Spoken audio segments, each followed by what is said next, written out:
Hello everyone, my name is Deepa Mehta. Students, आज हम economics का chapter number 1, concept of economics and significance of statistics in economics का part 2 पढ़ने जा रहे हैं। पार्ट 1 में हमने इसकी कुछ basic terminology, micro economics and macro economics के बारे में पढ़ा था। अब पार्ट 2 में हमें किसके बारे में पढ़ना है? स्टैटिस्टिक्स के। बेसिकली ये जो चैप्टर है, ये दो पार्ट में डिवाइडेड है। एक इकोनॉमिक्स के बारे में, दूसरा स्टैटिस्टिक्स के बारे में। ठीक है, तो इकोनॉमिक्स के बारे में व्हाट इज इकोनॉमिक्स, उसकी इकोनॉमिक प्रॉब्लम, उसकी बेसिक टर्मिनोलॉजी, ये हमने क्या करे थे? पार्ट 1 में पढ़े थे। अब पार्ट 2 में हमें पढ़ना है स्टैटिस्टिक्स के बारे में। चैप्टर को स्टार्ट करते हैं। सबसे पहले हमने देखना है कि स्टैटिस्टिक्स होता क्या है। देखो, स्टैटिस्टिक्स इससे पहले आपने अपनी प्रीवियस क्लासेस में भी पढ़ा होगा, क्लास 8 में, 9th में, 10th में, एंड इसके बाद 11th में भी। तब आपने कहाँ पे पढ़ा था इसको? आपने मैथ्स की ब्रांच के अंदर पढ़ा था स्टैटिस्टिक्स को। ठीक है, जो स्टैटिस्टिक्स है क्या? Basically collection of data. क्या है? Collection of data and analysis of data के बारे में। ठीक है, कि कैसे हम लार्ज डेटा को कलेक्ट करते हैं और उसके बाद क्या करते हैं? उसको एनालाइज करते हैं। डेफिनेशन के थ्रू समझते हैं कि क्या है statistics. In itself is the collection and analysis of numerical data. क्या इसने बोला कि statistics, I am so sorry, statistics क्या है? Collection and analysis of numerical data. क्या है? Collection and analysis of numerical data to arrive at specific inference. मतलब क्या हुआ कि अगर आपके पास डेटा बहुत थोड़ा सा है तो आप उसको क्या कर सकते हो? डायरेक्टली भी रिकॉल कर सकते हो। लेकिन अगर आपके पास डेटा बहुत ज्यादा है, जैसे कि बहुत ज्यादा का एक एग्जांपल ले लेते हैं। जैसे मान लो कि हमें ये पता करना है कि हमारी पूरी कंट्री में या पूरे नेशन में टोटल कितने लोग रहते हैं। तो अब हम इसको क्या है, बाय माउथ तो हम इसको याद नहीं कर सकते। तो इसके लिए हमें क्या करना होता है? स्टैटिस्टिक्स का इस्तेमाल करना होता है, जहां पे हम क्या करते हैं? डेटा को कलेक्ट करते हैं। कलेक्शन के बाद हमें इसको क्या करना होता है? एनालिसिस करना होता है। एनालिसिस का मतलब क्या होता है? जो भी आपका प्री डिफाइंड ऑब्जेक्टिव है, उससे रिगार्डिंग इंफॉर्मेशन को कलेक्ट करना। ठीक है, analysis of numerical data to arrive at specific inference. Inference का मतलब यहाँ पे रिजल्ट से है। ठीक है, कि हमें एक पर्टिकुलर रिजल्ट पे पहुंचना है। जैसे कि मान लो, अगर हमने एक नेशन के टोटल नंबर ऑफ पीपल को काउंट करा, तो उन्हें हम क्यों काउंट कर रहे हैं? क्योंकि हमें क्या करनी थी? सेंसस करनी है। ठीक है, जनगणना हमें करनी है, इसलिए हमने उनको क्या करा? काउंट करा। तो ये क्या है? बेसिकली स्टैटिस्टिक्स है, collection and analysis of numerical data. And इसको कलेक्ट कर भी क्यों रहे हैं? जिससे कि हम इस एक स्पेसिफिक इन्फेरेंस पे पहुंच पाए।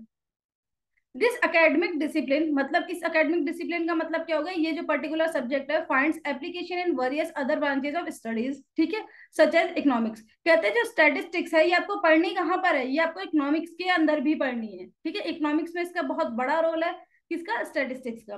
Any study about economics and statistics involves the validation of theories with quantified data set. इसने बोला कोई भी स्टडी जो कि किसके बारे में? इकोनॉमिक्स के बारे में है और स्टैटिस्टिक्स के बारे में है, इन्वॉल्व करता है वैलिडेशन ऑफ थ्योरीज का। वैलिडेशन ऑफ थ्योरीज का मतलब इससे पहले जितनी भी हमारी प्री डिफाइंड थ्योरी है, उनको क्या करता है? वैलिडेट करता है। तो अब हमें क्या समझना है, एक बार इसको पूरे प्रिसाइज मैनर में समझना है कि स्टैटिस्टिक्स क्या है। स्टैटिस्टिक्स अपने आप में क्या है? Collection and analysis of numerical data है, जिससे हम एक पर्टिकुलर क्या है, या एक अपने प्री डिफाइंड रिजल्ट पर पहुंचते हैं। ठीक है, इसके अलावा हमें स्टैटिस्टिक्स को कहाँ पे पढ़ना है? कहता है इकोनॉमिक्स के अंदर एक बहुत बड़ी ब्रांच है स्टैटिस्टिक्स की, वहां पे हमें क्या करना है? इसको पढ़ना है, जिससे हम इकोनॉमिक्स में अपने क्या है, बेसिकली डेटा को कंप्यूट कर पाए। ठीक है, कहते हैं कोई भी स्टडी जो इकोनॉमिक्स की और स्टैटिस्टिक्स के इसमें इन्वॉल्व होता है वैलिडेशन ऑफ थ्योरीज का, अगर ये किसी थ्योरी को वैलिडेट नहीं करती है, तो इसका मतलब वो स्टैटिस्टिक्स या वो डेटा अपने आप में क्या है? रॉन्ग है। ठीक है, अभी हमें पढ़ना है कि स्टैटिस्टिक्स है क्या। देखो, स्टैटिस्टिक्स का अभी हमने जनरल मीनिंग समझा था। अब हमें समझना है कि ये प्लूरल नाउन के रूप में क्या है, फिर इसके बाद हमें पढ़ना है कि सिंगुलर नाउन के रूप में क्या है। समटाइम आपके पेपर में क्वेश्चन आता है कि व्हाट इज स्टैटिस्टिक्स, तो आप इसकी डेफिनेशन लिखोगे। अगर पूछेगा कि स्टैटिस्टिक्स अब प्लूरल नाउन के सेंस में क्या है, तो आप इसको बताओगे। एंड अगर पूछेगा कि स्टैटिस्टिक्स एक सिंगुलर नाउन के रूप में, तो फिर आप हमारे क्या है, आने वाले लेक्चर में समझोगे कि उसे क्या है करके। ठीक है, तो इन प्लूरल सेंस की अगर हम बात करें, statistics refer to the information in terms of number और न्यूमेरिकल डेटा। स्टैटिस्टिक्स का मतलब भी क्या होता है? Information in terms of number और न्यूमेरिकल डेटा। जैसे इसने बोला कि स्टैटिस्टिक्स क्या है? एग्रीगेट ऑफ फैक्ट्स है। क्या है? Aggregate of facts. एग्रीगेट का मतलब क्या होता है? टोटल। क्या मतलब होता है? टोटल। तो स्टैटिस्टिक्स क्या है? फैक्ट्स का टोटल है, ठीक है। जैसे मान लो कि मैंने बोला हमें क्लास में बच्चों की हाइट के बारे में पता करना है, तो अगर मैं सिर्फ एक बच्चे की हाइट को कंसिडर करूंगी तो वो हमारा स्टैटिस्टिक्स नहीं कहलाएगा, क्योंकि वो अपने आप में टोटल नहीं बना पा रहा। लेकिन अगर मैं बोलूंगी कि उसी क्लास में मेरे को 50 बच्चों की हाइट के बारे में डेटा कलेक्ट करना है, तो वो क्या बन जाएगा हमारा स्टैटिस्टिक्स। किस सेंस में? प्लूरल नाउन के सेंस में। फिर इसने बोला कि second point, statistics must be numerically express. अब न्यूमेरिकली एक्सप्रेस का मतलब क्या होता है? देखो, एक बच्चे की हाइट क्या है? 5 फीट 7 इंचेस है। ये क्या है? एक न्यूमेरिकल डेटा है। लेकिन अगर मैं बोलूंगी वो बच्चा क्या है हमारा? ऑनेस्ट है, तो क्या ये न्यूमेरिकल डेटा है? नहीं। ये कैसा है हमारा? न्यूमेरिकल डेटा नहीं है, ये हमारा क्वालिटेटिव डेटा है। जो हमारे स्टैटिस्टिक्स है वो किसके बारे में बात करते हैं? सिर्फ न्यूमेरिकल डेटा के बारे में। इसका थर्ड पॉइंट को समझते हैं। Statistics are collected for a predefined purpose. इसने बोला कि जब भी आप डेटा को कलेक्ट करते हो तो आपके पास क्या होना चाहिए? प्री डिफाइंड पर्पज होना चाहिए। प्री डिफाइंड पर्पस का मतलब क्या होना चाहिए? आपका जो उद्देश्य है वो पहले से डिफाइंड होना चाहिए, ठीक है। अगर आपका जो पर्पस है या ऑब्जेक्टिव है वो पहले से डिफाइंड नहीं होगा तो आप सही डेटा को कभी भी कलेक्ट नहीं कर पाओगे। इसके बाद इसका फोर्थ हमारा जो है, statistics should be collected in a systematic manner. इसका मतलब क्या हुआ कि आप जब भी डेटा को कलेक्ट करोगे अपने किसी भी प्री डिफाइंड ऑब्जेक्ट को फुलफिल करने के लिए, तो आपका डेटा क्या है? सिस्टमेटिक मैनर में क्या होना चाहिए? कलेक्ट किया होना चाहिए। अगर आप एक सिस्टमेटिक मैनर में उसको कलेक्ट नहीं करते हो तो इसका मतलब उससे जो आने वाले रिजल्ट्स हैं वो भी क्या होंगे? आपके रॉन्ग होंगे, ठीक है। तो ये क्या है? स्टैटिस्टिक्स अ प्लूरल नाउन, जिसमें एक बार देख लेते हैं कि क्या क्या था। तो इसमें कहता है एग्रीगेट ऑफ फैक्ट्स होता है, मतलब फैक्ट्स का टोटल होता है। एक सिंगल इंफॉर्मेशन कभी भी हमारा क्या बनाती है? स्टैटिस्टिक्स नहीं बनाती है। दूसरी, न्यूमेरिकली एक्सप्रेस होना चाहिए। अगर कोई डेटा ऐसा है जो न्यूमेरिकली एक्सप्रेस नहीं हो सकता तो हमारी स्टैटिस्टिक्स का पार्ट नहीं बनेगा। इसके बाद है इसका कोई प्री डिफाइंड पर्पस होना चाहिए। अगर प्री डिफाइंड पर्पस नहीं है तो ये स्टैटिस्टिक्स का पार्ट नहीं बनेगा, क्योंकि उसके बाद आप अगर डेटा कलेक्ट कर भी रहे हो तो आपको ये नहीं पता कि आगे आपका बेसिकली वेज क्या होने वाले हैं, ठीक है। और उसके बाद इसने बोला कि स्टैटिस्टिक्स जो है वो क्या है? एक सिस्टमेटिक मैनर में कलेक्ट होनी चाहिए, ठीक है। फिर इसने बात करा कि हमारी अगर हम फीचर्स की या कैरेक्टरिस्टिक्स की बात करें स्टैटिस्टिक्स में, वो क्या क्या चीजें होती हैं। तो सबसे पहली चीज होती है एग्रीगेट ऑफ फैक्ट्स। क्या होती है? Aggregate of facts. दूसरी चीज होती है affected to a substantial extent by a variety of reason. इसने क्या बोला? पहली चीज होती है हमारी एग्रीगेट ऑफ फैक्ट्स। दूसरी चीज क्या होती है? फीचर का मतलब। अच्छा, पहले हम ये समझते हैं कि फीचर का मतलब या कैरेक्टरिस्टिक का मतलब क्या होता है। इसका मतलब होता है कि कोई ऐसी चीज जिससे आप उसे आइडेंटिफाई कर सको कि ये ही हमारे स्टैटिक्स है, प्लूरल सेंस में, ठीक है। मतलब एक पहचान एक तरीके से, ठीक है। जैसे हर एक ह्यूमन बीइंग की क्या होती है? अपनी कुछ कैरेक्टरिस्टिक होती है जिससे हम पहचान पाते हैं कि ये क्या है? ह्यूमन बीइंग है। तो सबसे पहली चीज होती है एग्रीगेट ऑफ फैक्ट्स। दूसरा क्या आता है? Affected to a substantial extent by a variety of reason. उसके बाद थर्ड है न्यूमेरिकल एक्सप्रेशन। इसके बाद कहते हैं enumerated and estimated as per reasonable standard of accuracy. इसके बाद data collection is carried out in a systematic manner and last data must be placed in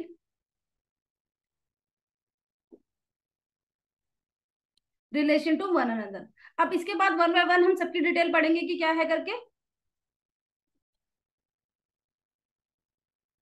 main characteristics of statistics in the plural sense, ठीक है। अब हमें यहाँ पे पढ़ना है कि मेन कैरेक्टरिस्टिक क्या है बेसिकली, या क्या उसकी विशेषता है किसके? स्टैटिस्टिक्स की। देखो, स्टैटिस्टिक्स की कैरेक्टरिस्टिक पढ़ने के साथ साथ आपको क्या करना है? अपने दिमाग में एक पिक्टोरियल रिप्रेजेंटेशन बना लेना है, ठीक है। कि आपको क्या है? आपका क्या है? क्लास में 50 स्टूडेंट्स है और आपको उनके मार्क्स से रिलेटेड क्या है? डेटा कलेक्ट करना है। क्या करना है? मार्क्स से रिलेटेड डेटा कलेक्ट करना है कि एक पर्टिकुलर बच्चे के इकोनॉमिक्स में कितने मार्क्स आए हैं आउट ऑफ 100, ठीक है। इस अगर एग्जांपल के साथ आप इस पूरे फीचर्स को कनेक्ट करके चलोगे तो आपको इनको रिकॉल करने में आसानी होगी। सबसे पहली चीज हमें बात करनी है एग्रीगेट ऑफ फैक्ट्स की। अगर मान लो कि आप एक क्लास में 50 स्टूडेंट्स के मार्क्स को क्या है? कंसिडर करते हो, तो आप किसी सिंगल बच्चे के मार्क्स को लेके ये नहीं बोल सकते कि स्टैटिस्टिक्स है। क्यों? क्योंकि वहां पे एग्रीगेट हो ही नहीं पा रहा है, ठीक है। एक सिंगल बच्चा अपने आप में क्या है? इंडिविजुअल मार्क्स को कंटेन करा हुआ है। तो हमें क्या है? सबसे पहला फीचर क्या है? Aggregate of facts. A single number does not constitute, एक सिंगल नंबर कभी भी कॉन्स्टिट्यूट नहीं करता स्टैटिस्टिक्स। जैसे सपोज करो किसी बच्चे की एज, किसी बच्चे के मैथ में मार्क्स, किसी बच्चे की हाइट, किसी बच्चे के वेट, ये कभी भी स्टैटिस्टिक्स नहीं बनाएंगे। हाँ, अगर मैं बात करूंगी कि दो बच्चों के मार्क्स, दो बच्चों की हाइट, तो ये क्या है? एग्रीगेट बना रहे हैं। तो एग्रीगेट ऑफ फैक्ट्स क्या कहता है? Single number does not constitute statistics for the simple reason that such figure can not be compared, क्योंकि आप उसे क्या है? कभी भी कंपेयर नहीं कर पाओगे। अगर मैंने बोला कि एक बच्चे की हाइट जो है वो 5 फीट 8 इंचेस है, आप इसको किससे कंपेयर करोगे? कंपेरेबल ही नहीं है ये, तो इसका मतलब ये स्टैटिस्टिक्स का पार्ट नहीं बनेगी। आगे बात करते हैं, कहता है सेकंड टर्म कहते हैं ये क्या होनी चाहिए, न्यूमेरिकली एक्सप्रेस्ड होनी चाहिए। मतलब आप अपने डेटा को कितने तरीके से रिप्रेजेंट कर सकते हो, आप उसको क्वांटिटेटिव फॉर्म में भी कर सकते हैं एंड क्वालिटेटिव फॉर्म में भी कर सकते हो। ठीक है, अगर आप इसको क्वांटिटेटिव फॉर्म में दिखा पाओगे तो इसका मतलब क्या है, ये स्टैटिस्टिक्स का पार्ट बनेगा। ठीक है, जैसे क्वांटिटेटिव को समझते हैं, क्वालिटेटिव को समझते हैं। सपोज करो एक ब्रेड मेकर है, ठीक है, उसने 10 पैकेट क्या बनाए, ब्रेड्स के बनाए। ठीक है, ये क्या है, क्वांटिटेटिव डेटा है। लेकिन उसने इस ब्रेड को बहुत ही क्या है, स्किल के साथ बनाया, ये क्या है, क्वालिटेटिव डेटा है।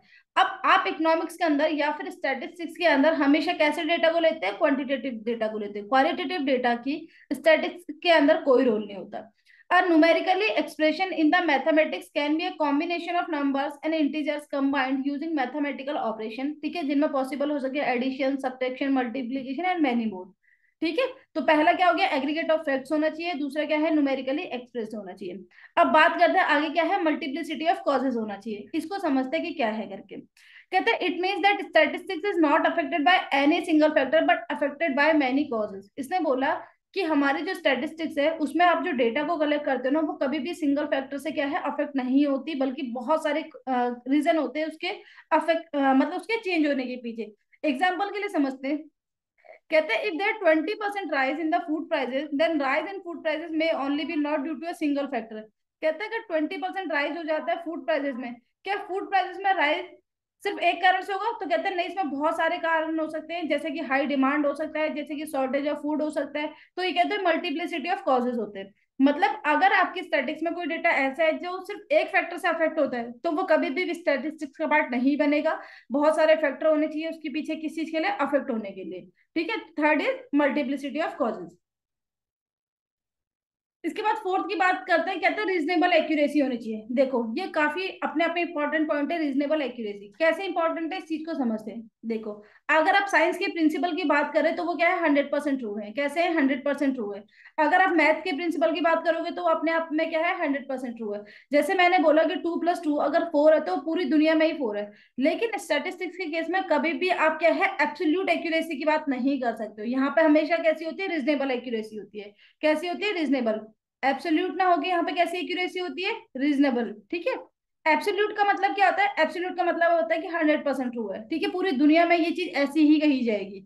रीजनेबल का मतलब ये होता है कि ये डिपेंड करता है पर्सन टू पर्सन। जैसे कि मान लो सपोज करो एक डेटा है, उसको मिस्टर ए ने कलेक्ट करा, और एक डेटा है जिसको मिस्टर बी ने कलेक्ट करा। तो दोनों के इसके ऊपर जो जजमेंट है वो अलग अलग हो सकते हैं। ठीक है, it is depend upon the knowledge, skill, experience. ठीक है, तो reasonable accuracy means location with in 24 inches of the outside dimension of both side of an underground facility. ठीक है, ये क्या है, रीजनेबल एक्यूरेसी है। अब बात करते हैं म्यूचुअली रिलेटेड एंड कंपेरेबल। इसने बोला जब भी आप डेटा को कलेक्ट करते हो तो हमेशा वो कैसे होने चाहिए, म्यूचुअली रिलेटेड होने चाहिए, कंपेरेबल होने चाहिए। इस चीज को समझते हैं। सपोज करो आपने क्या है, किसी क्लास में बच्चों के क्या है, हाइट को आपको क्या करना है, कंपेयर करना है। एक है क्लास थर्ड का बच्चा और एक है क्लास ट्वेल्थ का बच्चा। ठीक है ना, इन दोनों की आपको क्या करना है, हाइट को कंपेयर करना है। क्या इनके हाइट में कंपैरिजन पॉसिबल है, नहीं। ठीक है, क्योंकि एज क्या है, एक बड़ा फैक्टर है। एज के साथ साथ क्या होती है, हाइट आपकी क्या होती है, ग्रो करती है। तो थर्ड क्लास के बच्चे की हाइट को आप कभी भी ट्वेल्थ क्लास के बच्चे की हाइट से कंपेयर नहीं कर सकते। इसका मतलब ये क्या होनी चाहिए, म्यूचुअली रिलेटेड होनी चाहिए। आप एक ट्वेल्थ स्टैंडर्ड के बच्चे की हाइट हमेशा किसके साथ करोगे, ट्वेल्थ स्टैंडर्ड के बच्चे के साथ ही कंपेयर करोगे। ठीक है, तो mutually comparable means the instances of both classes must be comparable होने चाहिए to the other. The comparison must be consistent होना बहुत ज्यादा जरूरी है। ठीक है, मतलब कंपैरिजन पॉसिबल होना चाहिए एंड म्यूचुअली रिलेटेड होना चाहिए। इसके बाद नेक्स्ट कहता है what is pre determined objective. ठीक है, आपको ये पता होना चाहिए कि स्टैटिस्टिक्स के अंदर आपका प्री डिटरमाइंड ऑब्जेक्टिव क्या है। अगर आपका ऑब्जेक्टिव प्री डिटरमाइंड नहीं है या आपको पहले से नहीं पता कि आप डेटा को क्यों कलेक्ट कर रहे हो, तो आपका जो रिजल्ट है वो कभी भी सही नहीं आएगा। Statistics are collected with some predetermined objective. Any information collected without any definite objective will only be a numerical value and not statistics. इसने बोला कि अगर आप बिना ऑब्जेक्टिव के डेटा को कलेक्ट करते हो तो कभी भी आपका क्या है, आपको सही रिजल्ट नहीं देगा, और ना ही वो आपके लिए स्टैटिस्टिक्स बनाएगा। वो सिंपली क्या बनेगा, आपके लिए एक न्यूमेरिकल वैल्यू बन जाएगी। ठीक है, क्योंकि आपको यही नहीं पता आगे आप उसको किस तरीके से यूज कर सकते हो। इसके बाद हम नेक्स्ट पॉइंट पे आते हैं। यहाँ पे क्या कहते हैं, एन्यूमरेटेड और एस्टिमेटेड, ठीक है, एन्यूमरेटेड और estimated. It means that personal bias and prejudices of the enumeration should not enter into the counting और estimation of figure, otherwise conclusion from the figure would not be accurate. अच्छा, personal bias and prejudices, इन दोनों words का मतलब क्या होता है? इसका मतलब ये होता है कि कभी भी आप डेटा को कलेक्ट करते हो ना, तो उस केस में आपका क्या होना चाहिए, कोई पर्सनल बायस नहीं होना चाहिए, आपका कोई अपना पर्सनल इंटरेस्ट नहीं होना चाहिए। अगर आप डेटा को कलेक्ट करते समय किसी भी तरीके का पर्सनल इंटरेस्ट को शो करते हो, तो इसका मतलब आपका जो डेटा है, आपका जो स्टैटिस्टिक्स है, वो करेक्ट नहीं आने वाला है। सपोज करो कि एक स्कूल में क्या है, टीचर है, ठीक है, वो सिर्फ उन्हीं बच्चों का डेटा कलेक्ट करते हैं जिनकी क्या है, डिस्टिंक्शन आई हुई है, मतलब 75 से ऊपर मार्क्स है। तो क्या ये जो डेटा है आपका, ये सही रिजल्ट देगा? नहीं, ठीक है। तो हमारा जो एस्टिमेशन है, ये जो हमारा एनिमिनेशन है, ये क्या है, कभी भी पर्सनल बाइस पे डिपेंड नहीं होना चाहिए, किसी प्रीजुडाइसिस पे डिपेंड नहीं होना चाहिए। अगर इस तरीके से है तो आपका डेटा कभी भी क्या है, सही रिजल्ट प्रोवाइड नहीं करेगा। इसके बाद नेक्स्ट है collected in a systematic manner. आपका जो डेटा है वो हमेशा कैसे होना चाहिए, सिस्टमेटिक मैनर में कलेक्ट होना चाहिए। Statistics means numerical data related to each other. क्या इसने बोला? स्टैटिस्टिक्स का मतलब होता है न्यूमेरिकल डेटा जो कि रिलेटेड होता है एक दूसरे से। Statistical data should be collected in proper manner. इसने बोला जो स्टैटिस्टिकल डेटा है ये कैसे कलेक्ट होना चाहिए, प्रॉपर मैनर में कलेक्ट होना चाहिए, क्योंकि because we conclude a result from it, so systematic manner helps to interrupt the data. अगर आप सिस्टमेटिक मैनर में डेटा को कलेक्ट नहीं कर पाते हो, तो डेटा कलेक्शन के बाद आप ये नहीं समझ पाओगे कि आपका जो पर्पस था, उसके साथ आपने जो डेटा कलेक्ट करा है, ये आपस में सिंक्रोनाइज कर भी पा रहा है या नहीं कर पा रहा। और अगर सिंक्रोनाइज नहीं कर पाएगा, तो फिर हम क्या है, आगे सही रिजल्ट भी नहीं दे पाएंगे। तो ये हमारे क्या थे, 8 हमारे क्या थे, कैरेक्टरिस्टिक थे, जिसमें हमने 1 by 1 समझा था।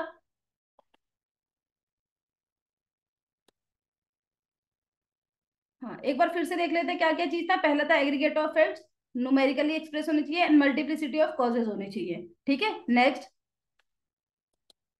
रीजनेबल एक्यूरेसी होनी चाहिए, म्यूचुअली रिलेटेड एंड कंपेरेबल होना चाहिए, and what is pre determined objective, आपका ऑब्जेक्टिव पहले से क्या होना चाहिए, डिफाइंड होना चाहिए। एन्यूमरेटेड और एस्टिमेटेड होने चाहिए, collected in a systematic manner होने चाहिए।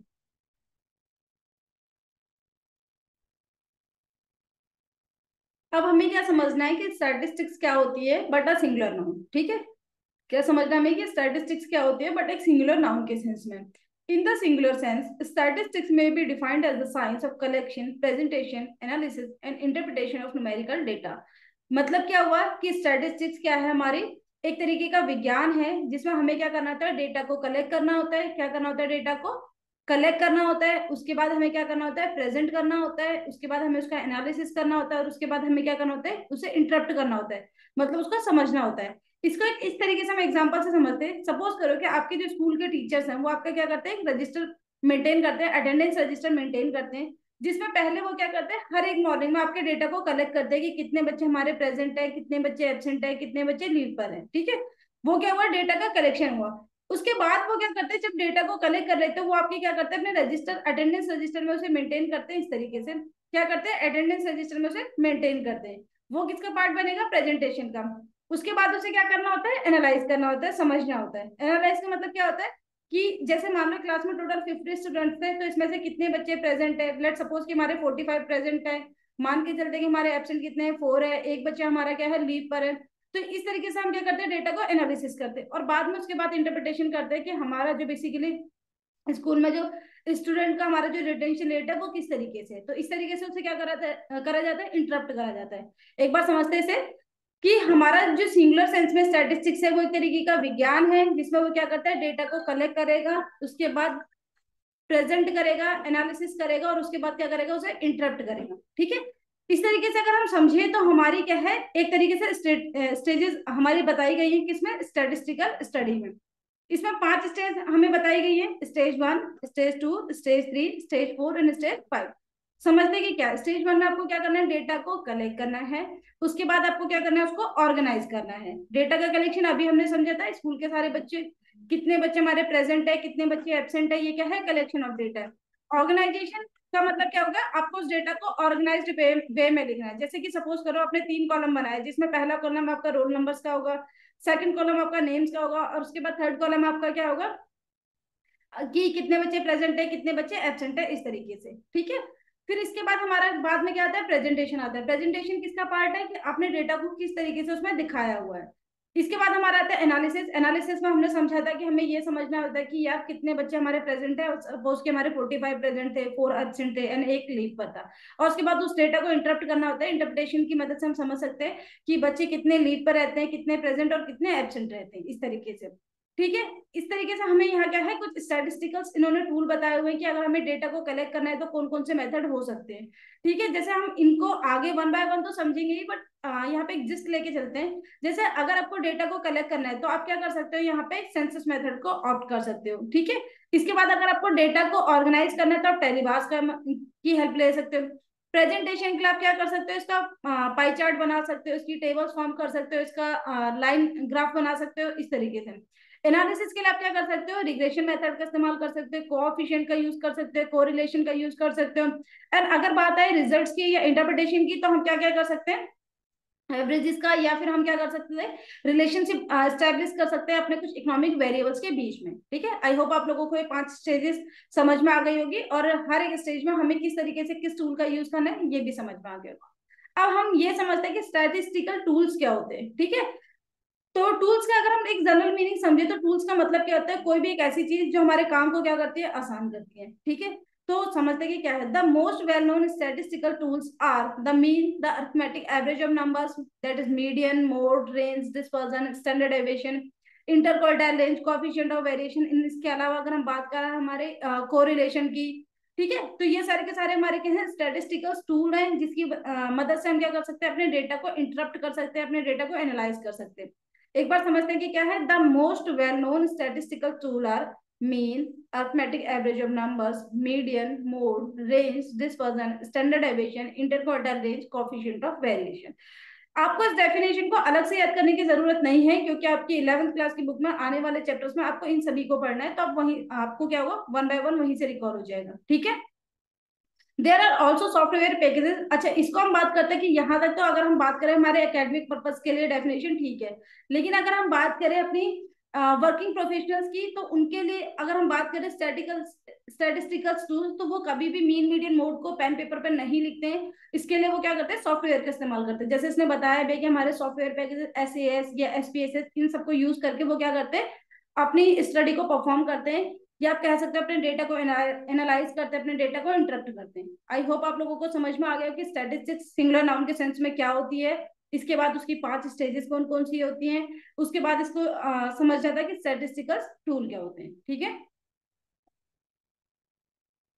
इसके बाद हमें समझना है कि स्कोप ऑफ स्टैटिस्टिक्स क्या होता है। ठीक है। स्कोप के अंदर आपको बेसिकली 3 चीजें पढ़नी है।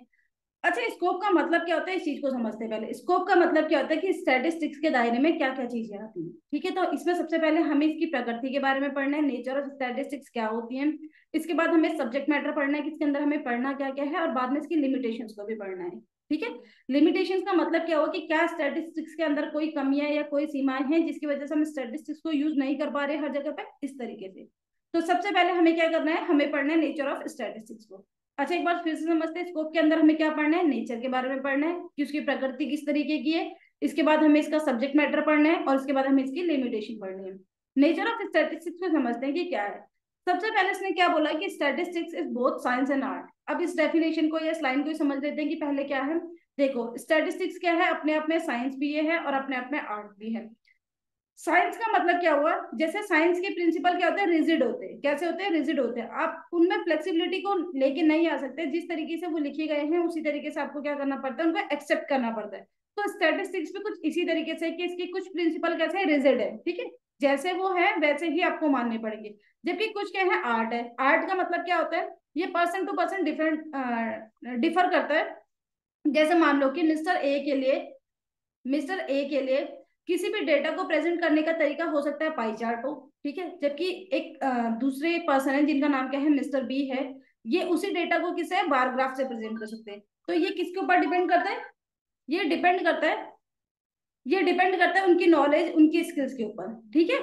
आई होप आप लोगों को समझ में आ गया कि स्टैटिक्स किस तरीके से साइंस है और किस तरीके से आर्ट है, क्योंकि स्टैटिस्टिक्स के अपने जो प्रिंसिपल्स हैं वो कुछ तो रिजिड है, और जबकि कुछ क्या है, फ्लेक्सिबल है। जो रिजिड है वो सबके लिए सेम है, जो आप हमारे क्या है, फ्लेक्सिबल है, वो क्या है, पर्सन टू पर्सन वेरी करेंगे।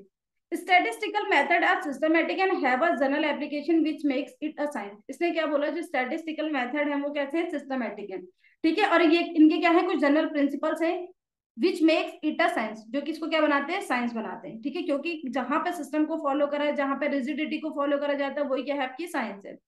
Further, the successful application of these methods require skill and experience of using these statistical tools.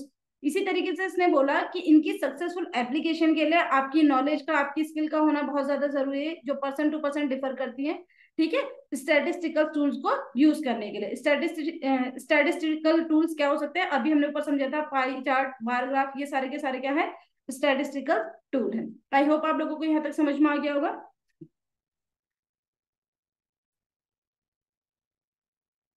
Subject matter of statistics. The subject matter of statistics deal with the quantification of data. It revolves around concrete figures to represent qualitative information. Simply, it is a collection of data. ठीक है, यहाँ तक हमें, यहाँ पे हमें एक पढ़ना है। अच्छा, इससे पहले हमने एक फीचर पढ़ा था, या आप उसे बोल सकते हैं कि कैरेक्टरिस्टिक पढ़ा था, किसका, स्टैटिस्टिक्स का, जिसका फीचर ही क्या था कि आपका जो डेटा है वो कैसा होना चाहिए, एग्रीगेट होना चाहिए, और फिर हमने पढ़ा था कि न्यूमेरिकली एक्सप्रेस्ड होना चाहिए, ठीक है। तो यहाँ पे समझते हैं सब्जेक्ट मैटर ऑफ स्टैटिस्टिक्स में। इसने बोला subject matter of statistics deal करता है किसके साथ, with the quantification of data, not qualification, it's quantification. Quantification of data means numbers which are या which can be expressed in terms of number, ठीक है।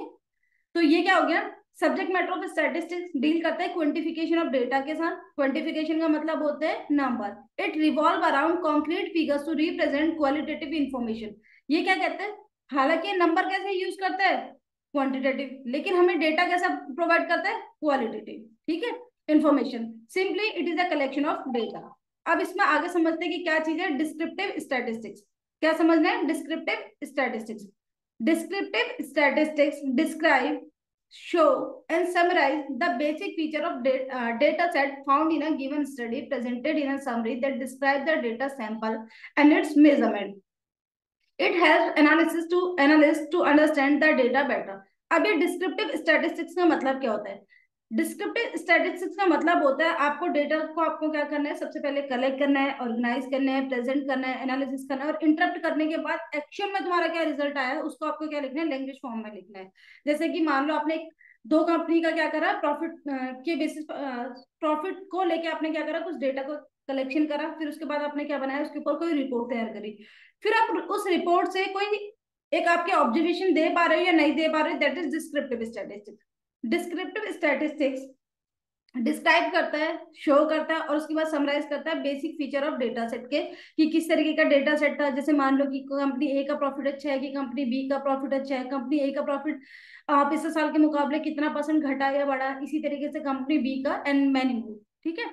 Of a data set found in a given study, जो कि present करा जाता है एक summary के रूप में, ठीक है। अगर आप इसको समरी के रूप में प्रेजेंट ना करके आप क्या करोगे, जैसा आपका डेटा था उसी तरीके से हॉच पॉच वे में इसको प्रेजेंट करोगे, तो फिर स्टैटिस्टिक्स तो रहा ही नहीं, ठीक है। तो हमारा डेटा कैसा होना चाहिए, बल्क डेटा को यूज करके एक प्रिसाइज मैनर में क्या दो, उसका रिजल्ट प्रोवाइड करो, दैट इज स्टैटिस्टिक्स, ठीक है। That describe the data sample and it's measurement. अब इसको ऐसे समझते हैं, जैसे मान लो कि हम ये बोलते हैं कि हमारे यहाँ पे भारत की जो पॉपुलेशन है वो 138 करोड़ है, ठीक है। सपोज करो हमने इस पॉपुलेशन को बोला, जिसमें से हमारी कुछ क्या है, रिकॉर्डेड है, और उसके अलावा कुछ क्या है, हमारी अनरिकॉर्डेड पॉपुलेशन है, ठीक है। तो ये डेटा हमें पता कैसे चला, ऐसा तो नहीं है कि किसी ने हमें लिख के बता दिया कि यार ये हमारी 138 करोड़ की हमारी पॉपुलेशन है, नहीं, इसके पीछे बहुत सारा रिसर्च हुआ होगा, है ना। बट बाद में हमें जो रिजल्ट मिला ये प्रिसाइज मैनर में मिला, यही क्या हमारा डिस्क्रिप्टिव स्टैटिस्टिक्स है। आई होप आप लोगों को समझ में आ गया होगा, ठीक है। It help analyst to understand the data better. अच्छा, इस तरीके के डेटा को समझना बहुत ज्यादा आसान है ना। अगर कोई मेरे को ये बताए कि यार यूपी की पॉपुलेशन इतना है, उत्तराखंड की पॉपुलेशन इतना है, इसके बाद कोई मेरे को ये बताए महाराष्ट्र की पॉपुलेशन इतना है, तो इस वाले डेटा को समझना थोड़ा मुश्किल है, बजाय इसकी कि कोई मेरे को ये बता दे कि यार ठीक है टोटल इंडिया का पॉपुलेशन इतना है, तो ये हमारे लिए क्या है, अच्छा तरीका होता है समझने का। इसी को क्या बोलते हैं, डिस्क्रिप्टिव स्टैटिस्टिक्स। आगे समझते हैं कि स्टैटिस्टिकल इन्फेरेंस का मतलब क्या होता है। Inferential statistics have two main uses. कौन कौन से दो इसके यूज है, एक तो इसने बोला कि ये क्या करता है, हमारी जितनी भी पॉपुलेशन है उसके बारे में क्या करता है, एस्टिमेट्स प्रोवाइड करते हैं। अच्छा, पॉपुलेशन का मतलब हमेशा जनसंख्या से नहीं होता। पॉपुलेशन का मतलब अगर मान लो एक क्लास की आपने 100 बच्चों की हाइट के बारे में पता करा, तो वो भी पॉपुलेशन है। आपकी एक पर्टिकुलर सोसाइटी में कितने लोगों की क्या क्या सैलरी है, वो भी क्या है, पॉपुलेशन कहलाती है। ठीक है, तो पॉपुलेशन का यहाँ पे सिंपल मतलब किससे होता है, डेटा से होता है। किससे मतलब होता है इसका, डेटा से। इसके बाद इसका सेकंड क्या है, testing hypothesis to draw conclusion about population. कहते हैं जो आपके हाइपोथेसिस होते हैं, इसके बेसिस पर आपको क्या करना होता है, अपने कंक्लूजन्स को ड्रॉ करने होते हैं कि किस तरीके की आपकी पॉपुलेशन है। जैसे मान लो कि आपने अपनी सोसाइटी के लोगों के सैलरी के बारे में पता करना है, तो उसके बाद जब आपने मान लो कि 100 लोगों के बारे में आपने डेटा कलेक्ट करा, तो इसके बाद आप बता पाओगे ना, जैसे आपने डेटा इस तरीके से बनाया है, कितने लोग ऐसे हैं जो 0 से 10,000 के बीच में कमाते हैं, कितने लोग ऐसे हैं जो 10,000 से 20,000 के बीच में कमाते हैं, फिर इसी तरीके से। तो इस डेटा को कलेक्ट करने के बाद आप ये बता पाओगे ना कि यार एक कैटेगरी है, मान लो कि 40 to 50,000 वाले लोग ऐसे हैं जो सबसे ज्यादा लोग क्या है, इस वाली कैटेगरी में फॉल करते हैं। तो ये क्या होता है कि हमारे डेटा के हिसाब से हम क्या करते हैं, अपने हाइपोथेसिस के हिसाब से हम क्या करते हैं, कंक्लूजन को ड्रॉ करते हैं। ठीक है। अच्छा, इसके बाद हमें क्या पढ़नी होती है, लिमिटेशंस ऑफ स्टैटिस्टिक्स। अभी तक हमने क्या पढ़ा था, अभी तक हम स्कोप के बारे में पढ़ रहे थे। ठीक है, किसके बारे में पढ़ रहे थे, स्कोप के बारे में, जिसमें हमने पहली चीज क्या पढ़ी थी, नेचर। फिर हमने क्या पढ़ा था उसमें, सब्जेक्ट मैटर। ठीक है। चलो अभी हमें क्या पढ़ना है, लिमिटेशंस ऑफ स्टैटिस्टिक्स के बारे में पढ़ना है। The main limitation include that statistics laws are true on average. Limitation का हिंदी में मतलब ही क्या होता है, लिमिटेशन का हिंदी में मतलब होता है सीमाएं। क्या मतलब होता है, सीमाएं। मतलब कहाँ पे ड्रॉबैक्स आ रहे हैं हमारे, है ना। क्या मतलब होता है इसका, सीमाएं। The main limitation include that statistics law are true on average. इसने बोला कि जो सबसे मेन आपकी जो लिमिटेशन है, वो पहली तो यही है कि ये क्या है, ट्रू ऑन एवरेज है। Are best applicable to the quantitative data and errors are possible in statistical decision. इसने क्या बोला, ये क्या है, पहली तो ये क्या है, सिर्फ एवरेज पर ट्रू है। दूसरी चीज इसने बोला कि ये बेस्ट पॉसिबल है किसमें, सिर्फ क्वांटिटेटिव डेटा में। मतलब डेटा जितना आपका क्वांटिटेटिव डेटा इंपॉर्टेंट होता है, उतना ही क्वालिटेटिव भी होता है, लेकिन ये क्वालिटेटिव डेटा के ऊपर वर्क नहीं करता है। तो दूसरी लिमिटेशन इसकी ये हो गई। And errors are possible in statistical decision. इसने बोला कि एरर के भी चांसेस होते हैं किसमें, स्टैटिस्टिक्स के अंदर। Data collection, organisation, analysis and presentation are all topics covered by the statistics. अब हमें समझना है कि क्या है इसकी limitation. I am really very sorry. सबसे पहले हमें इसकी समझने की ये क्या करता है, पहली लिमिटेशन इसकी क्या है, study of numerical facts only. ये सिर्फ न्यूमेरिकल नंबर्स के बारे में ही बता पाता है, study of numerical facts only. Study of numerical facts only कहते हैं statistics study only such fact as can be express in terms of number. वो चीजें जो हमारे क्या है, नंबर्स की टर्म में नहीं होती, उसको स्टैटिस्टिक्स कभी भी रिकॉर्ड नहीं कर पाता, उसको एक्सप्रेस नहीं कर पाता। It does not study about the qualitative phenomena like honesty हो गया, फ्रेंडशिप हो गया, विजडम हो गया, हेल्थ हो गया। तो ये सारी की सारी चीजें ऐसी हैं जिसके बारे में क्या है, नहीं बता पाता है। ठीक है। इसके बाद बात करनी है स्टडी ऑफ एग्रीगेट्स ओनली। ये सिर्फ एग्रीगेट्स के बारे में बात करता है। एग्रीगेट्स का मतलब ही क्या होता है, टोटल्स के बारे में बात करते हैं। ठीक है, क्योंकि सिंगल बच्चा कभी भी स्टैटिस्टिक्स नहीं बनाएगा। ठीक है, सिंगल पॉपुलेशन कभी भी स्टैटिस्टिक्स नहीं बनाएगी। Macro economics is the branch of economics. ये भी हमने पढ़ा था कि हमारी इकोनॉमिक्स की कितनी ब्रांच है, दो ब्रांच है। पहली कौन सी है, माइक्रो इकोनॉमिक्स, दूसरी कौन सी है, macro economics. Macroeconomics is the branch of economics that studies the behavior and performance of an economy as a whole. Macro economics के बारे में हमने पढ़ा था, ये क्या है, पूरी इंटायर इकोनॉमी के बारे में बात करती है। It focuses on the aggregate changes. ये किसके ऊपर फोकस करती है, एग्रीगेट चेंजेस के ऊपर फोकस करती है इन द इकोनॉमी, इकोनॉमी के अंदर। जैसे कि अनएम्प्लॉयमेंट हो गया, जैसे कि ग्रोथ हो गया, जैसे कि रेट हो गया, जैसे कि gross domestic product and inflation हो गया। अब ये सारे के सारे वर्ड क्या हैं, ये सारे के सारे वर्ड में से हो सकता है कि आपने एक या दो सुने हो, बट सारे नहीं सुने होंगे। ठीक है, इकोनॉमिक्स में इनका अपना क्या है, रोल है। अनएम्प्लॉयमेंट का अपना रोल है, ग्रोथ रेट का अपना रोल है, जीडीपी का अपना रोल है, इन्फ्लेशन का अपना रोल है। ये सारी की सारी टर्मिनोलॉजी हमें किसके अंदर पढ़नी है, मैक्रो इकोनॉमिक्स के बारे में पढ़नी है। अच्छा, अभी तक लिमिटेशन में हमें क्या समझ में आया कि एक तो ये सिर्फ न्यूमेरिकल फैक्ट्स के बारे में बता पाता है। ठीक है, मतलब कि अगर कोई चीज है वो हमारी क्वालिटेटिव फॉर्म में, ये उसको नहीं बताएगा। दूसरी हमारी लिमिटेशन ये है कि सिर्फ ये एग्रीगेट्स के बारे में बात करता है। ठीक है, आई होप यहाँ तक समझ में आ गया होगा। इसके बाद हमें बात करनी है homogeneity of data and essential requirement. अच्छा, होमोजेनिटी का मतलब क्या होता है, इसको समझते हैं। ठीक है, सबसे पहले हम होमोजेनिटी का बहुत जनरल सा एग्जांपल लेके चलेंगे कि होमोजेनिटी होती क्या है। एक वर्ड है होमोजेनिटी, और इसी के साथ एक वर्ड आता है हेट्रोजीनियस। क्या वर्ड आता है, एक वर्ड आता है होमोजीनियस, और उसके बाद एक वर्ड आता है हेट्रोजीनियस। होमोजीनियस और हेट्रोजीनियस क्या होता है, देखो। सपोज करो कि ये क्या है, एक बच्चा है, ठीक है, ए, और इसी की एक सिस्टर है, कौन है, बी। तो ए और बी के अंदर जो काफी हद तक इनके जो गुण हैं वो क्या होंगे, एक दूसरे से मिलते जुलते होंगे, ठीक है ना। तो ये दोनों आपस में क्या हो गए, होमोजीनियस हो गए। लेकिन एक दूसरा बच्चा है जिसका नाम क्या है, एक्स है, और इसकी जो सिस्टर है ये कौन है, वाई है। अब इनके जो गुण है ये इनसे मैच नहीं करेंगे, ठीक है, क्यों, क्योंकि ये इनके पेरेंट अलग है, इनके पेरेंट अलग है। तो ये अपने आप में क्या है, होमोजीनियस पॉपुलेशन को फॉर्म कर रहे हैं, ये भी अपने आप में क्या कर रहे हैं, होमोजीनियस पॉपुलेशन को फॉर्म कर रहे हैं। लेकिन इन दोनों आपस में कैसी पॉपुलेशन होती है, हेट्रोजीनियस पॉपुलेशन होती है, ठीक है। होमोजीनियस में क्या होता है, जहां पे आपके गुण जो है, आपके जो फीचर्स हैं वो आपस में एक दूसरे से क्या करते हैं, मैच करते हैं। अगर आपके फीचर मैच नहीं करते तो फिर हम क्या है, हेट्रोजीनियस पॉपुलेशन है, ठीक है। तो इसको समझते हैं कि इसने बोला स्टैटिस्टिक्स की जो अगली लिमिटेशन है वो क्या है, होमोजेनिटी। मतलब होमोजेनिटी का होना बहुत ज्यादा जरूरी है। अगर आप एक क्लास में किसी बच्चे के हाइट से रिलेटेड डेटा को कलेक्ट करोगे तो सबकी हाइट के से रिलेटेड ही डेटा को कलेक्ट करोगे। ऐसा नहीं हो सकता किसी की हाइट को से रिलेटेड डेटा कलेक्ट करोगे और किसी का वेट से, ऐसा पॉसिबल नहीं होगा। या तो सबकी हाइट या फिर सबका वेट, अगर आपको क्या करना है, अपने रिजल्ट तक पहुंचना है। तो इसने बोला in data analysis a set of data is also considered homogeneous if the variables are one type. अगर वेरिएबल एक ही तरीके के हैं तो वो होमोजीनियस है, अगर वेरिएबल मिक्स्ड है तो कैसे, हेट्रोजीनियस है। बट हमें स्टैटिस्टिक्स में कैसे चाहिए, होमोजीनियस चाहिए, ठीक है। इसके बाद नेक्स्ट पे आते हैं, statistical results only show the average behaviour. इसने क्या बोला, जो हमारे स्टैटिस्टिक्स से हमारे जो रिजल्ट निकलते ना, इनका बिहेवियर कैसा होता है, एवरेज होता है बस, ठीक है। They are true only on the average, ये सिर्फ क्या है, एवरेज पर ट्रू होते हैं। Statistics can only deal with the quantitative data, ये हमने इसका पहला लिमिटेशन पढ़ा था। अच्छा, ट्रू ऑन द एवरेज का मतलब क्या होता है, इसका मतलब ये हुआ, एक छोटा सा एग्जांपल लेके चलते हैं। सपोज करो एक बच्चे के मैथ्स में, इंग्लिश में और हिंदी में हम मार्क्स देखते हैं कि कितने कितना है आउट ऑफ 10। सपोज करो उसके मैथ में कितने मार्क्स है, 5 है, इंग्लिश में कितने उसके 10 है, और हिंदी में उसके कितने हैं, 0 मार्क्स है। अगर मैं इनका एवरेज निकालती हूँ तो कितना आएगा, 5 + 10 + 0 डिवाइड बाई 3, तो 15 divide by 3 is equal to 5। अब स्टैटिस्टिक्स के हिसाब से इस बच्चे के मैथ्स में भी 5 मार्क्स हैं, इंग्लिश में भी 5 मार्क्स हैं, और हिंदी में भी 5 मार्क्स हैं। ये एवरेज के हिसाब से तो ठीक है, बट अगर हम इनको इंडिविजुअली देखा जाए तो रिजल्ट गलत है। क्यों, क्योंकि इस बच्चे के इंग्लिश में मार्क्स कितने हैं, 10, जबकि हम कितने बता रहे हैं इसके, 5।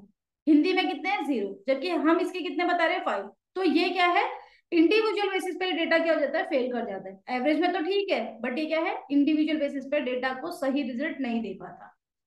आगे बात करते हैं, विदाउट रेफरेंस रिजल्ट में प्रूव टू बी रॉन्ग। कहते हैं अगर रेफरेंस ना हो तो रिजल्ट गलत हो सकते हैं। इसको समझते हैं कि क्या है, in order to understand the conclusion precisely it is necessary that the circumstances and condition under which this conclusion have been drawn. इसका मतलब क्या हुआ, in order to understand the conclusion precisely, अपने कंक्लूजन को सही तरीके से समझने के लिए ये जरूरी है कि जो सर्कमस्टांसेस हैं, जो कंडीशंस है ना, जिनके अंदर ये बनाए गए हैं वो क्या होने चाहिए, प्रॉपर होने चाहिए। मतलब अगर आपके रेफरेंसेस ही ठीक नहीं है तो इसका मतलब आपके रिजल्ट्स भी क्या है, ठीक नहीं होंगे।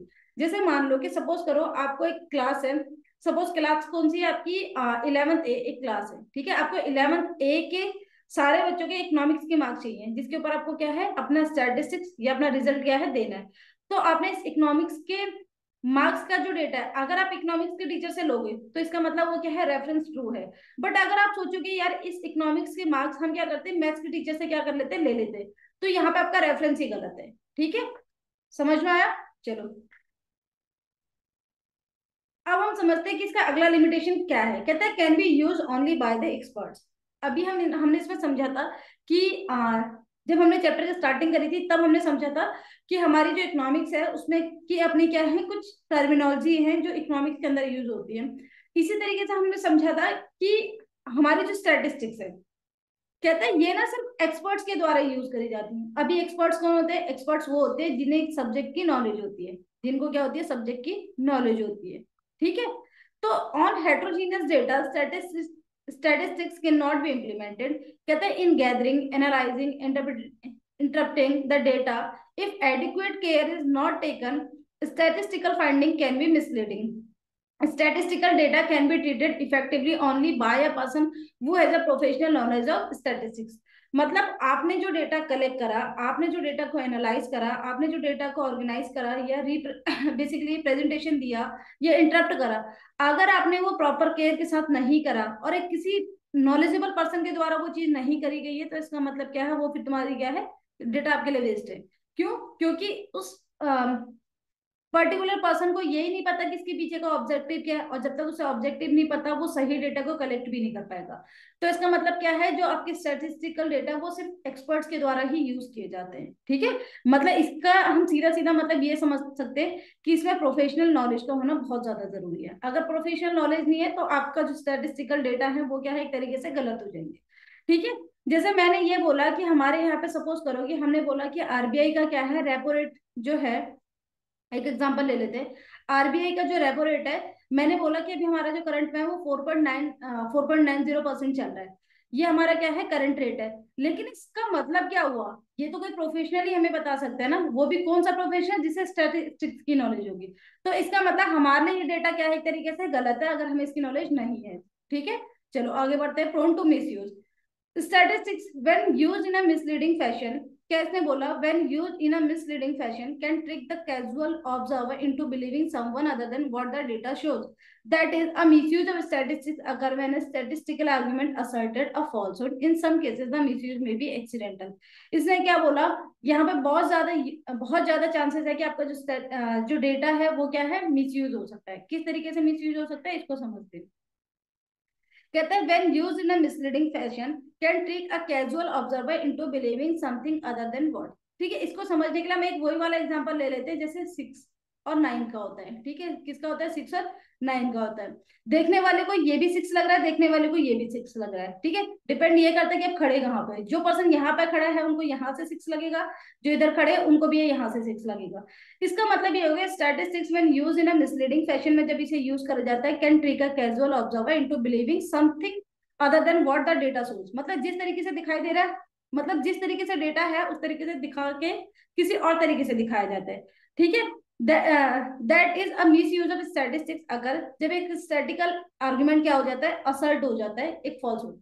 इन some cases the misuse may be accidental. कहते हैं जरूरी नहीं है कि ये हमेशा क्या हो, बेसिकली हमेशा जानबूझ के करा जाए। कहता है कई बार ये क्या होता है, एक्सीडेंटल भी हो सकता है, बट चांसेस तो है कि ये क्या है, मिस यूज आपका हो जाए, ठीक है। एक मिनट, यहाँ तक अभी हमने क्या पढ़ी, इसकी 8 लिमिटेशंस को पढ़ी थी कि क्या क्या है करके, ठीक है। वन बाय वन समझ लेते हैं कि क्या क्या थी हमारी। चलो सबसे पहला हमारा था स्टडी ऑफ न्यूमेरिकल फैक्ट्स। सिर्फ न्यूमेरिकल फैक्ट्स के बारे में पढ़ते हैं। उसके बाद हमने पढ़ा था कि सिर्फ एग्रीगेट्स के बारे में बताते हैं। इसके बाद इसकी थर्ड लिमिटेशन क्या थी, कि सिर्फ होमोजीनियस डेटा के बारे में बात करता है। इसके बाद हमने बताया था कि एवरेज बिहेवियर के बारे में स्टडी करता है। फिर हमने ये देखा था कि इसके रेफरेंसेस क्या हो सकते हैं, रॉन्ग हो सकते हैं। अगर रॉन्ग रेफरेंस लेंगे तो हमारे रिजल्ट भी जाएंगे रॉन्ग रहेंगे।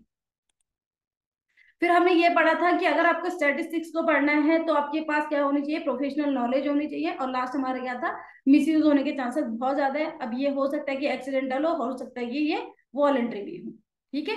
यहाँ पे आपकी लिमिटेशंस क्या हो जाती है, खत्म हो जाती है। इसके बाद हमें क्या पढ़ना है, functions and importance of statistics पढ़ने के क्या क्या चीजें होती हैं, ठीक है। क्यों हमारे स्टैटिस्टिक्स इंपॉर्टेंट है, ये क्या इसके फंक्शन है, इसके बारे में पढ़ना है। Statistics helps in gathering information about the appropriate quantitative data. It depicts the complex data in graphical form, tabular form, and in diagrammatic representation to understand it easily. It provides the exact description and a better understanding. इसने क्या समझाया यहाँ पे, statistics हमें help करता है information को gather करने में, मतलब इकट्ठा करने में, about the appropriate quantitative data. अभी तक हम ये समझते हुए आ रहे हैं कि जो स्टैटिस्टिक्स है सिर्फ क्वांटिटेटिव डेटा के ऊपर बात करते हैं। कहता है ये डिपिक्ट करता है कॉम्प्लेक्स डेटा को एक ग्राफिकल फॉर्म में। ये क्या है, जो हमारे कॉम्प्लेक्स डेटा होते हैं उनको क्या करता है, ग्राफिकल फॉर्म में दिखाता है। टेबुलर फॉर्म में भी दिखा सकता है और डायग्राम की फॉर्म में भी दिखा सकता है, ठीक है। जिस भी मेथड से वो देखने में अच्छा लगेगा, जिस मेथड से उसे प्रेजेंट किया जा सकता है, this can be the methods. It provide the exact description and a better understanding, ठीक है। ये क्या है, एग्जैक्ट आपको क्या देता है, डिस्क्रिप्शन देता है और बेटर अंडरस्टैंडिंग प्रोवाइड करता है, ठीक है। तो ये चीज अब इसको समझते हैं कि इसके क्या क्या बेसिकली फंक्शन हो सकते हैं। तो सबसे पहले इसने बोला quantitative expression of economic problem. इसने बोला जितने भी हमारे इकोनॉमिक प्रॉब्लम है उनको क्वांटिटेटिव एक्सप्रेशन में दिखाता है। अब इकोनॉमिक प्रॉब्लम हमारी क्या क्या हो सकती है, इसको समझते हैं। जैसा हमने बोला कि हमारी क्या है, स्केर्सिटी क्या है, इकोनॉमिक प्रॉब्लम है। स्केर्सिटी क्या है, इकोनॉमिक प्रॉब्लम है। अनएम्प्लॉयमेंट क्या है, इकोनॉमिक प्रॉब्लम है। The quantitative expression of economic problem. The quantitative expression in economic problem comprises the numbers, symbols, or mathematical formula used to represent the model of reality. जैसे हमने बोला कि हमारे यहाँ पे टोटल पॉपुलेशन का 40% लोग क्या है, अनएम्प्लॉयमेंट है। तो ये क्या है, एक तरीके से हमारी जो कॉम्प्लेक्स प्रॉब्लम है ना, उसको क्वांटिटी की फॉर्म में बता रहे हैं, ठीक है, जिससे एक नॉर्मल पर्सन को भी समझ में आ जाए कि क्या हमारे यहाँ पे सिनेरियो है, ठीक है। This expression help in solution of the problem with the effect of quantitative data. इसने क्या बोला, ये जो एक्सप्रेशन है या ये जो प्रॉब्लम्स है, इनके सॉल्यूशन को फाइंड आउट करा जाता है इन क्वांटिटेटिव डेटा के हिसाब से। आई होप आपको पहला पॉइंट समझ में आ गया होगी, quantitative expression of economic problem क्या होते हैं। इसके बाद बात करते हैं working out cause and effect relationship. अब ये कॉज एंड इफेक्ट क्या होता है, इसको सबसे पहले आसान भाषा में समझेंगे, फिर इसकी लैंग्वेज को समझेंगे। देखो, कॉज एंड इफेक्ट को समझते हैं कि क्या होता है। सपोज करो कि आपने पूरे साल कोई स्टडी नहीं करी, ठीक है, तो इसका मतलब लास्ट में बच्चा क्या हो जाएगा, फेल हो जाएगा, है ना। अगर हमने कोई स्टडी नहीं करी तो हम लास्ट में क्या हो जाएंगे, फेल हो जाएंगे। तो ये क्या है, कॉज, और ये क्या हुआ, उसका इफेक्ट। पूरे साल स्टडी ना करना कारण था, उसका इफेक्ट क्या हुआ, क्यों बच्चा फेल हो गया। दूसरा समझते हैं, मान लो एक बच्चे ने पूरे साल मेहनत करी, लास्ट में उस क्लास में क्या आया, फर्स्ट पोजीशन आया, क्या आया, फर्स्ट पोजीशन आया। तो पूरे साल का वर्क हार्ड, ये क्या हो गया, इसका कॉज हो गया, और लास्ट में फर्स्ट पोजीशन गेन करना, इसका क्या हो गया, इफेक्ट हो गया, ठीक है। तो ये क्या करता है, ये भी कॉज एंड इफेक्ट रिलेशनशिप पे काम करता है। कहता है cause and effect is the relation between two things when one thing makes something else happen. Cause and effect is the relationship, दो चीजों के बीच में रिलेशनशिप होती है। कैसे, जब एक चीज होगी तो उसकी वजह से दूसरी चीज होगी, ठीक है। जैसे मैंने बताया था यहाँ पे, पूरे साल मेहनत ना करना और लास्ट में फेल हो जाना, ये क्या है, कॉज इफेक्ट रिलेशनशिप है। पूरे साल मेहनत करना और लास्ट में फर्स्ट पोजीशन आना, ये भी कॉज इफेक्ट रिलेशनशिप है। कहता है for example, if we eat too much food and do not exercise we gain weight, ठीक है।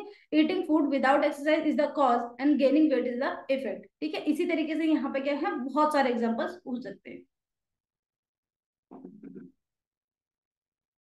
नेक्स्ट हम समझते हैं कि क्या है, कंस्ट्रक्शन ऑफ इकोनॉमिक थ्योरीज और इकोनॉमिक मॉडल, ठीक है। ये क्या है, अगला फंक्शन है किसका, स्टैटिस्टिक्स का।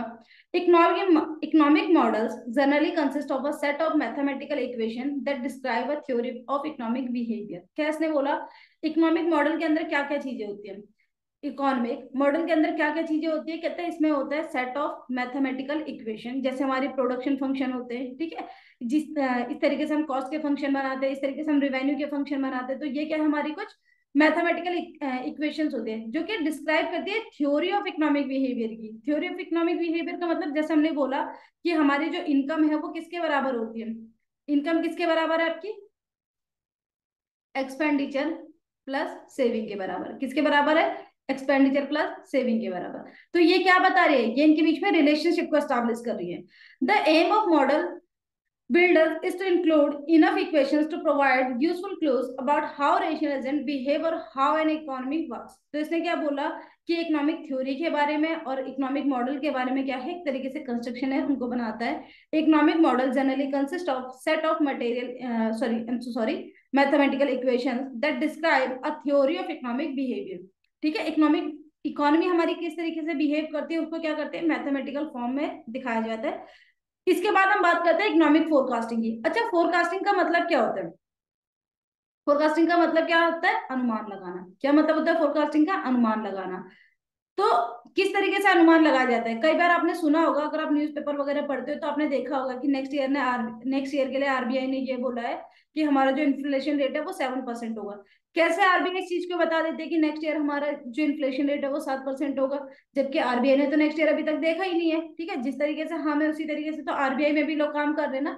बट वो कैसे बता देते कि नेक्स्ट ईयर हमारा जो इन्फ्लेशन रेट है वो 7% रहेगा। तो ये क्या कहलाती है, फोरकास्टिंग कहलाती है। ये कैसे करी जाती है, ये क्या करते हैं, पहले हमारे प्रीवियस अपने रिकॉर्ड्स को देखते हैं और उस हिसाब से कैसे हमारी इकोनॉमी क्या करेगी, बिहेव करेगी, उसके बेसिस पे क्या करते हैं, फोरकास्टिंग करते हैं। Such forecast may be made in great detail और मे बी वेरी जनरल, ठीक है। इसने बोला जो फोरकास्टिंग हो सकती है वो डिटेल्ड भी हो सकती है और जनरल भी हो सकती है, ठीक है। जैसे इन डिटेल का मतलब क्या हो गया, आरबीआई ने बोला 7% है, तो इसके पीछे बहुत सारे फैक्ट्स मौजूद होंगे जिसकी बेसिस पे इन्होंने बोला है 7% है। और वेरी जनरल का मतलब किसी ने रैंडम ही बोल दिया कि चलो यार अगले साल मान के चलते कि हमारी महंगाई 10% हो जाएगी, तो ये वेरी जनरल हो गया, ठीक है। In any case, they describe the expected future behavior of all or part of the economy and help form the basis of planning. That is economic forecasting. ठीक है, ये सारे के सारे क्या है, इनके फंक्शंस हैं। इसके बाद नेक्स्ट क्या है हमारा, फॉर्मुलेशन ऑफ पॉलिसीज है। क्या है, फॉर्मुलेशन ऑफ पॉलिसीज। अच्छा, इसमें क्या करना होता है, हमारे स्टैटिस्टिक्स का अगला फंक्शन क्या होता है, ये क्या करता है, पॉलिसीज को भी फॉर्मुलेट करता है। किस तरीके की पॉलिसीज को, इसको समझते हैं। Policy formulation refers to how problem identified in the agenda setting phase transform into government programs, as the process of designing policy alternative expresses and allocates power among different interests. Policy formulation affect both implementation and outcomes. इसको हम बहुत आसान से तरीके से समझते हैं कि स्टैटिस्टिक्स का अगला काम क्या होता है, पॉलिसीज को फॉर्म भी करना होता है। जब भी आपने डेटा को कलेक्ट करते हो और उसके बाद उसके ऊपर क्या करते हो, अपनी कुछ रिजल्ट देते हो, क्या आपका रिजल्ट प्रोवाइड कर देना इनफ है? जैसे मान लो कि गवर्नमेंट ने बोला एक सेंसस करवाते हैं, एक काम करते हैं, हर 10 साल में हमारे यहाँ पे सेंसस होती है इंडिया में, तो इन्होंने बोला एक काम करते हैं, सेंसस करवाते हैं। अब गवर्नमेंट को मान लो टोटल पॉपुलेशन पता चल भी गई, तो क्या गवर्नमेंट वहीं पे उस काम को खत्म कर देगी? नहीं। उसके बाद गवर्नमेंट क्या करती है कि आगे उनको किस तरीके से अपनी एजुकेशन की पॉलिसी बनानी चाहिए, किस तरीके से उनको अपने एम्प्लॉयमेंट पॉलिसी बनानी चाहिए, किस तरीके से उनको अपने इंटरेस्ट रेट वगैरह को रखना चाहिए, तो ये सारी की सारी क्या है, पॉलिसी बनाती है। तो इसका मतलब ये क्या हो गया, जो स्टैटिस्टिक्स है इसके अंदर क्या है, एक फंक्शन इसका पॉलिसी को फॉर्मुलेट करना भी है। इसके बाद हम समझते हैं इकोनॉमिक इक्विलिब्रियम। अच्छा, इक्विलिब्रियम का मतलब क्या होता है, इसको समझते हैं। Economic equilibrium is a condition और state in which economic forces are balanced. अभी इकोनॉमिक फोर्सेस क्या होती है, जैसे डिमांड एंड सप्लाई, ये क्या है, हमारी इकोनॉमिक फोर्सेस हैं। ठीक है, डिमांड एंड सप्लाई क्या है, इकोनॉमिक फोर्सेस हैं। जहां पे दोनों आपस में बराबर है, इसका मतलब वो इक्विलिब्रियम हो गया। ठीक है, तो समझते हैं कि क्या होता है इकोनॉमिक इक्विलिब्रियम। एक ऐसी कंडीशन होती है, ये इस तरीके की स्थिति होती है जहां पे इकोनॉमिक फोर्सेस क्या होती है, बैलेंस्ड होती है। In effect economic variable remain unchanged from their equilibrium values in the absence of external influence. Economic equilibrium is also referred to the market equilibrium. Economic equilibrium को समटाइम मार्केट इक्विलिब्रियम के नाम से भी जाना जाता है। ठीक है, ये क्या थे इसके फंक्शन थे। अब हमें इसमें समझना है, इसके बाद हमें समझना है statistical method are not substitute for a common sense. देखो बहुत अच्छी बात इसमें कही हुई है, इसको पूरा समझते हैं कि क्या है। इसने बोला देखो आप कितने भी टूल्स का इस्तेमाल कर लो, कितनी भी टर्मिनोलॉजीज को पढ़ लो, कुछ भी कर लो, लेकिन जो इकोनॉमिक्स है, स्टैटिस्टिक्स है, ये कॉमन सेंस का कभी भी सब्स्टिट्यूट नहीं हो सकती। मतलब ये नहीं कह सकते कि आपका जो कॉमन सेंस कहता है उसके ऊपर स्टैटिस्टिक्स है, नहीं। आपका कॉमन सेंस हमेशा बेस्ट है। ठीक है, आपका कॉमन सेंस हमेशा बेस्ट है, क्योंकि स्टैटिस्टिक्स में जो डेटा प्रोवाइड करा जाता है वो सम टाइम प्रेजुडाइज भी होते हैं, बाइस्ड भी होते हैं। ठीक है ना, और उसके ऊपर आपकी नॉलेज, आपकी स्किल, बहुत सारी चीजें मैटर करती है, जिसकी वजह से वो क्या हो जाता है, इन्फ्लुएंस हो जाता है। तो स्टैटिस्टिकल मेथड क्या होता है, कभी भी सब्स्टिट्यूट नहीं हो सकते कॉमन सेंस का। It is absolutely true that statistical methods are not the substitute for common sense. Statistical data should not be believed blindly as they can be interrupted or misused. इसने बोला statistical data को ठीक है आप इसके ऊपर rely कर सकते हो, लेकिन आप इसमें ब्लाइंडली ट्रस्ट नहीं कर सकते हो। ठीक है, अगर आपको मान लो कि किसी भी चीज से रिलेटेड आपको डेटा कलेक्ट करना है, तो आप सिर्फ उसमें क्या कर सकते हो, रीजनेबल रीजनेबल फेथ को अपने प्लेस कर सकते हो। ठीक है, रीजनेबल फेथ को उसमें क्या कर सकते हो, अपने प्लेस कर सकते हो। आप ये नहीं बोल सकते कि 100% क्या है, ट्रू होता है। ठीक है, द स्टैटिस्टिकल डेटा में इन्वॉल्व पर्सनल बाइस। इसने बोला जो स्टैटिस्टिकल डेटा इसमें पर्सनल बाइस क्या हो सकता है, इन्वॉल्व हो सकते हैं। जैसे हमने इससे पहले के एग्जांपल में समझा था कि अगर एक क्लास के हमें बच्चों के मार्क्स पता करने इकोनॉमिक्स में, तो हो सकता है कि हमारे जो टीचर्स हैं वो सिर्फ हमें उन्हीं बच्चों के मार्क्स प्रोवाइड करें जिनके क्या है, डिस्टिंक्शन है, मतलब 75% से ऊपर मार्क्स हैं। तो ये क्या हो सकते हैं, पर्सनल बाइस्ड भी हो सकते हैं। और may be subjected to manipulation, और मैनिपुलेशन भी हो सकता है। जैसे ये जो एग्जांपल का था, ये किस चीज का है, ये मैनिपुलेशन का एग्जांपल है। For one of the self motive. ठीक है, जिनसे कि उनका क्या हो, एक सेल्फ मोटिव क्या हो, फुलफिल हो सके। ठीक है, यहाँ पे हमारा चैप्टर नंबर 1 एंड होता है। ठीक है, अगर इससे रिलेटेड कोई भी प्रॉब्लम हो तो आप कमेंट सेक्शन में पूछ सकते हो। Thank you so much, bye bye.